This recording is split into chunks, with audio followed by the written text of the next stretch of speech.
ఆంధ్రప్రదేశ్లో కూటమి ప్రభుత్వం కొలువుదీరి అక్షరాల 2 ఏళ్లు పూర్తయింది.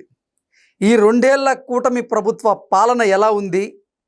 ప్రజల అభిప్రాయం ఏంటి? అసలు అభివృద్ధి ఉందా లేదా? సంక్షేమ పథకాలు అందుతున్నాయా లేదా? అలాగే ప్రజాప్రతినిధులు ప్రజలతో మమేకం అవుతున్నారా లేదా అనే దాని మీద వైఎస్ఆర్ కాంగ్రెస్ పార్టీకి అనుకూలంగా ఉండేటువంటి ఒక ఛానల్ సంచలనమైనటువంటి సర్వే చేసింది. ఆ సర్వే రిపోర్ట్స్ చూసిన తర్వాత వైకాపా అధినేత జగన్మోహన్ రెడ్డి షాక్కి గురైనట్లుగా కొన్ని వార్తలు వస్తున్నాయి. ఇంతకీ ఆ సర్వేలో ఏముంది? ఆ సర్వే చూసి జగన్మోహన్ రెడ్డి ఎందుకు షాక్ అయ్యారు అనేది ఒకసారి మనం పూర్తి స్థాయిలో విశ్లేషణ చేసుకునేటువంటి ప్రయత్నం చేద్దాం. ప్రస్తుతం మనతో పాటున్నారు జనసేన పార్టీ రాష్ట్ర అధికార ప్రతినిధి కుసుంపూడి శ్రీనివాస్ గారు. వారితో మాట్లాడదాం. సార్ నమస్తే. సార్ నమస్తే అండి. వైఎస్ఆర్ కాంగ్రెస్ పార్టీకి అనుకూలంగా ఉండేటువంటి ఒక ఛానల్ ఆంధ్రప్రదేశ్లో ఒక సర్వే చేసిందని, ఆ సర్వేకి సంబంధించినటువంటి రిపోర్టు చూసిన తర్వాత జగన్మోహన్ రెడ్డి భారీగా షాక్కి గురయ్యారన్నట్లుగా కొన్ని వార్తలు వస్తూ ఉన్నాయి. దీని మీద మీ విశ్లేషణ ఏంటి సార్? అంటే వైఎస్ఆర్ కాంగ్రెస్ పార్టీకి అనుకూలంగా ఉన్నటువంటి పేపరు ఛానల్ అంటే మీరు అందరూ సాక్షి అనుకుంటారు. సాక్షి కాదు, అది సాక్షి కాకుండా వాళ్ళకి అనుకూలంగా ఉన్నటువంటి పేపర్ ఛానల్ అది. ఓకే, వెబ్సైట్ అంటే వెబ్సైట్ ఏమున్నాయి కదా, అన్నీ ఉన్నాయి వాళ్ళకి. సరే, వాళ్ళు ఏమనుకున్నారంటే జగన్మోహన్ రెడ్డి గారు ఈ మధ్యకాలంలో వాళ్ళ పేపర్లో, వాళ్ళ సాక్షిలో ఆరోపణలు చేస్తున్నట్టుగా రాష్ట్రంలో ఏదో శాంతి భద్రతలు లేవు, రాష్ట్రంలో పెట్టుబడులు పెట్టడానికి ఎవరో ముందుకు రావట్లేదు, రాష్ట్రంలో అభివృద్ధి ఫలాలు అందట్లేదు, ప్రజలందరూ గగ్గోలు పెడుతున్నారు, ప్రజలందరూ రోడ్డు మీద వచ్చేస్తున్నారు, ఇటువంటి విషయాలన్నీ మనం ప్రతిరోజు వాళ్ళ పేపర్లో చూస్తున్నాం. అవును. సరే, అవే నిజమేమో, 2 సంవత్సరాలు కంప్లీట్ అయింది కాబట్టి కూటమి ప్రభుత్వం మీద మనం కూడా సర్వే చేసి వాళ్ళ నాయకుడిని మెప్పు పొందడానికి ఏదో ప్రయత్నం చేయడం భాగంగా వాళ్ళు కూడా చేశారు. చేస్తే పాపం ఊహించిన షాక్ మాట వాళ్ళకి. దాదాపు 60 to 70% మంది, ఎందుకంటే ఆ పేపరు ఆ ఛానల్ అవి చదివేది కూడా వాళ్ళ అనుకూల వర్గమే, బయట పెద్ద చదవరు వాళ్ళే. వైఎస్ఆర్ కాంగ్రెస్ పార్టీ అనుకూలంగా ఉండే జనమే ఉంటారు దాంట్లో. ఆ సర్వేలో 70% పైగా కూటమి ప్రభుత్వానికి అనుకూలంగా ఓటేసేటప్పటికి వాళ్ళకి ఇంకేం అర్థం అలా. సార్ కృష్ణ గారు ఒకటి అంటున్నా, ఏదైనా ఒక సామెత ఉంటుందండి సార్, కొందరిని కొంతకాలం మోసం చేయొచ్చు, అందరినీ కొంతకాలం మోసం చేయొచ్చు, కానీ అందరినీ అన్నికాలం మోసం చేయడం అనేది జరగని పని.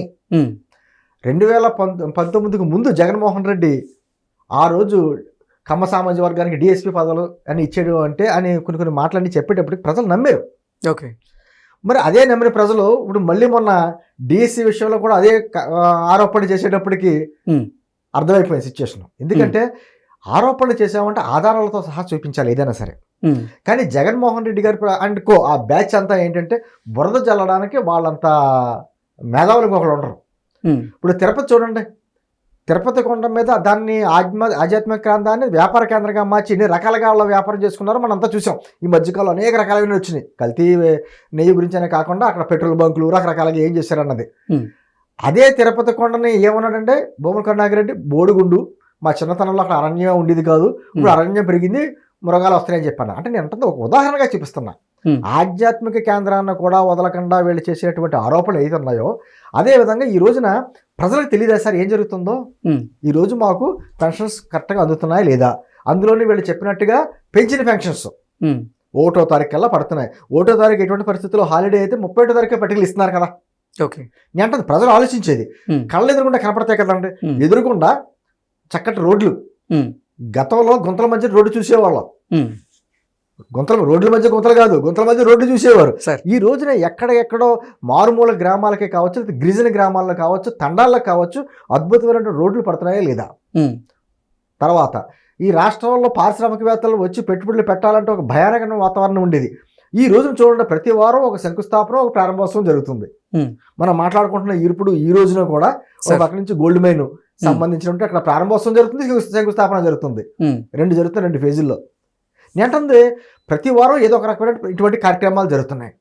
తర్వాత ఉపాధి అవకాశాలు ఎక్కడికెక్కడ మెరుగుపరిచేలాగా, యువతకి ఎక్కడే అవకాశాలు ఉండేలాగా కార్యక్రమాలు జరుగుతున్నాయి. నేనంటే గతంలో ఆంధ్రప్రదేశ్ అంటే ఒక విధమైనటువంటి హేళంతో చూసేటువంటి పక్క రాష్ట్రాలన్నీ కూడా ఈ రోజున ఒక విధమైనటువంటి ఈర్ష్యతో చూస్తున్నారు.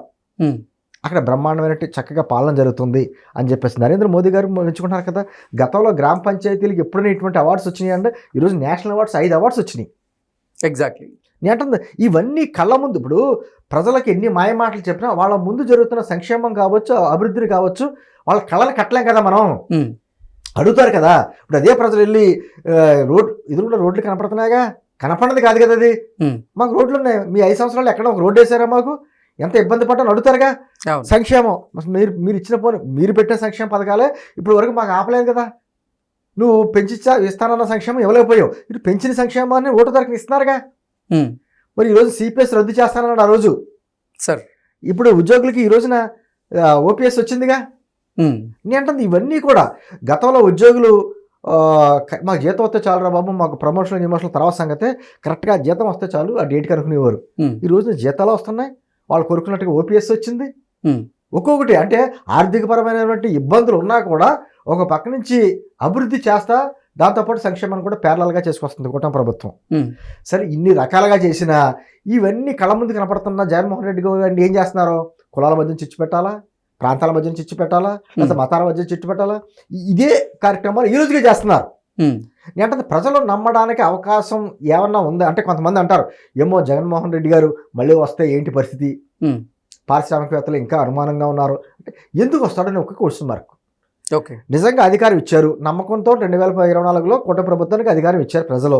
అధికారానికి తగ్గట్టుగా పరిపాలన చేయకుండా గత పాలకులు ఎలా చేశారో అదే కార్యక్రమాలు వీళ్ళు చేస్తే మార్పు తీసుకొస్తారు.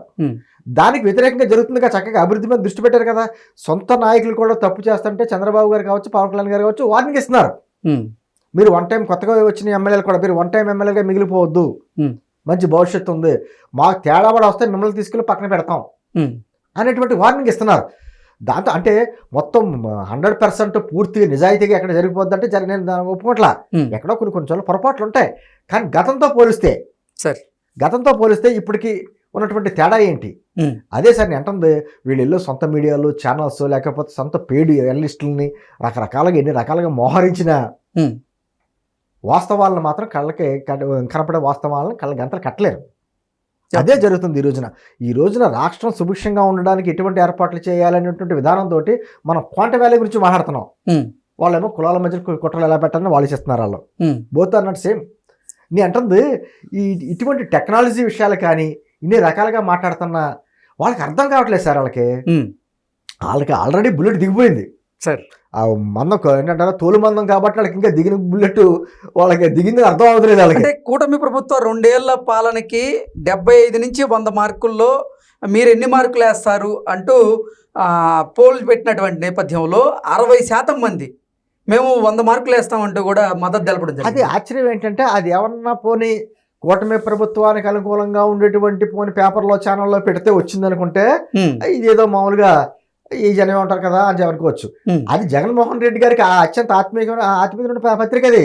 ఓకే. వాళ్ళు చాలా రాశారు. నా విషయంలోనే ఒకప్పుడు జరగలేదు. రిపోర్ట్ చూసిన తర్వాత జగన్మోహన్ రెడ్డి గారి రియాక్షన్ ఏంటంటారు సార్? ఇంట్లో టీవీ పైలు ఉంటుంది. ఓకే. టీవీ పైలు ఉంటుంది, ఇంటిలో రాసుకుంటూ వచ్చారు. ఎందుకంటే ఆయన వాస్తవాలు నమ్మలేడు. ఆయనకి చెవులకు ఇంపుగా ఉండేటువంటి వార్తలు చెప్పాలి తప్ప వాస్తవాలు చెప్పినా లేకపోతే అతనికి వ్యతిరేకంగా ఏమైనా మాట్లాడినా ఇంట్లో టీవీలు పాల్గొడతాడని చెప్పేసి ఒక కథనాలు ఉన్నాయి.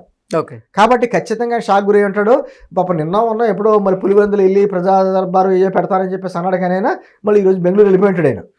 అంటే ఖచ్చితంగా ఇప్పుడు నాయకులు తెలుసుకోవాలి సార్ ఏం జరుగుతుంది, నిజమైనటువంటి వాస్తవ రిపోర్ట్. అధికారంలో ఉన్న వ్యక్తులకి ఏం చెప్తారంటే చుట్టూ ఉన్నటువంటి అధికారులు కావచ్చు, మంది మార్బలం కూడా సార్ అద్భుతంగా చదువుతుంది సార్ ఇస్తారని చెప్తారు. వాస్తవాలు చెప్పరు.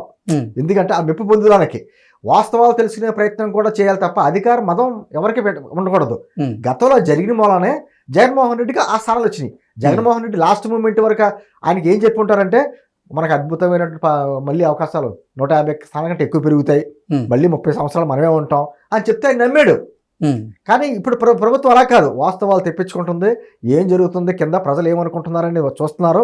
ఎక్కడైనా పొరపాటు ఉంటే పొరపాట్లు సరి చేసుకునేటువంటి ప్రయత్నం చేస్తున్నారు. కాబట్టి ఖచ్చితంగా ప్రజలు అది నిజమైన తీర్పు.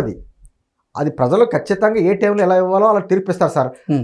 ప్రభుత్వం అంటే ఒకటే కృష్ణ గారు 5 సంవత్సరాలు కాంట్రాక్టర్కి ఇస్తారు. ఆ కాంట్రాక్టర్ సరిగ్గా పనిచేస్తే కాంట్రాక్ట్ కంటిన్యూ అవుద్ది.